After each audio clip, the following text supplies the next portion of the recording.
Everybody, JC here with another T&I toy review. And for today's review, we're going to take a look at the new DC Comics Icon 6-inch Black Adam figure from DC Collectibles. Now this figure comes packaged in the same style of window box packaging we've seen with the other icons. For this character, we have white and yellow highlights on the packaging. The figure's clearly displayed. You've got the Icons logo down below. In the O for this one, we've got the lightning bolt for Black Adam. Off to the side, we have the name of the character, and it tells us this is figure number 7 in the series. On the side, it tells us this figure is based on the Forever Evil storyline. And then on the back of the packaging, we have a look at the basic figures in the wave. So Flash, Blue Beetle, Black Adam, and Lex Luthor, all of which have been released. And then down below, it tells us the figures were designed by Ivan Reyes, and this figure was sculpted by David Cortez. Okay, let's get this open and take a look at what's inside. So here's the look at the figure outside of the packaging. Now before we take a look at the figure itself, let's first take a look at the things that come with it. So basically the figure comes with 3 different pairs of hands. He's got a pair of closed-fisted hands that are attached to the figure when you take it out of the packaging. And he's got a pair of open hands for, looks like he's reaching out to grab somebody. And then he comes up with a pair of hands that's shooting electricity out of the fingertips. And the fingers look a little bit long to me on these hands, but still overall I think the effect is good. You've got the blue translucent plastic, and you just pop the hands off and plug these electricity shooting hands in. Actually, that's the wrong hand.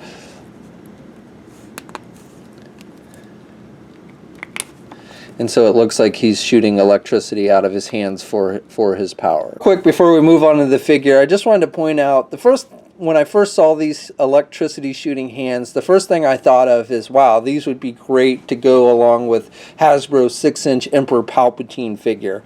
Who's better known for shooting electricity out of his hands than the Emperor? And Hasbro unfortunately failed to give us that kind of effect with this 6-inch Black Series figure. So these hands will fit into the holes of the Emperor. You know, if you remove the hands of the Emperor, they will fit in. The pegs on the hands, though, aren't quite as thick as the pegs on the Emperor's hands. So on the right hand, they fit in. It fits in better. On the left hand, it's loose, so you may want to find something to kind of wrap around this little joint just to make it a little thicker if you want it to fit in tightly. But definitely, if you were looking for a quick way to give your Emperor figure from the Black Series, Hasbro's Black Series, that electricity shooting effect, I think these hands will work well. Okay, and so for the figure itself, I think DC Collectibles has done a nice job with the sculpting on this figure. I like the face sculpt. I like the expression that they've given him. He's got the slick back hair. It's solid black.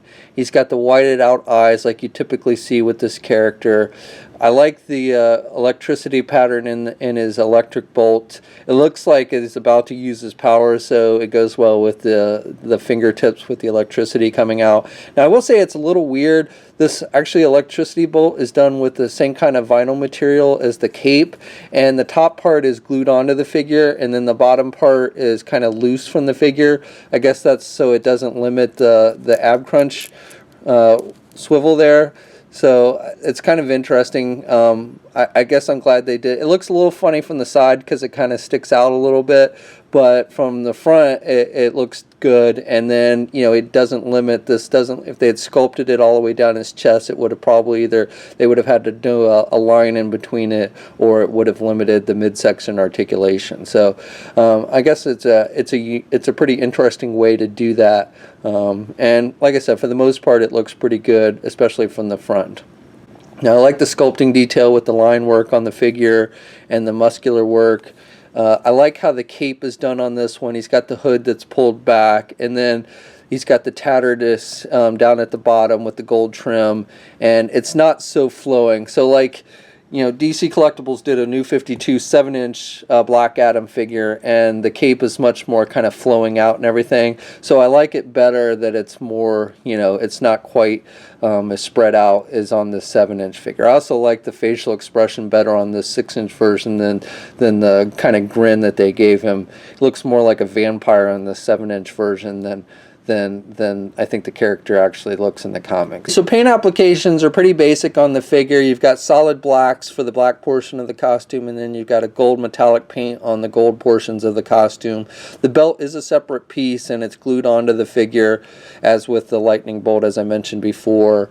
So overall, pretty solid paint applications. The skin tones are decent, though maybe a little bit on the pale side, especially with the hands. I like the sculpting around the neck, the skin portions of the neck. I think that looks really good with the muscle texture. It looks like, you know, he's kind of like straining those muscles in his neck a bit. So I like the detailing there. Okay, so the figure stands just a little bit over 6 inches tall. And here he is next to the Icon's Lex Luthor figure, and Black Adam here is a little bit taller than Luthor, which I think is accurate. Articulation is pretty much on par with what we've seen with the other figures in the line. The head's on a ball joint, so he can look left and he can look right. He doesn't have a whole lot of up or down movement with the head, unfortunately. I would have liked to have seen some more up movement on the head for flight poses and such.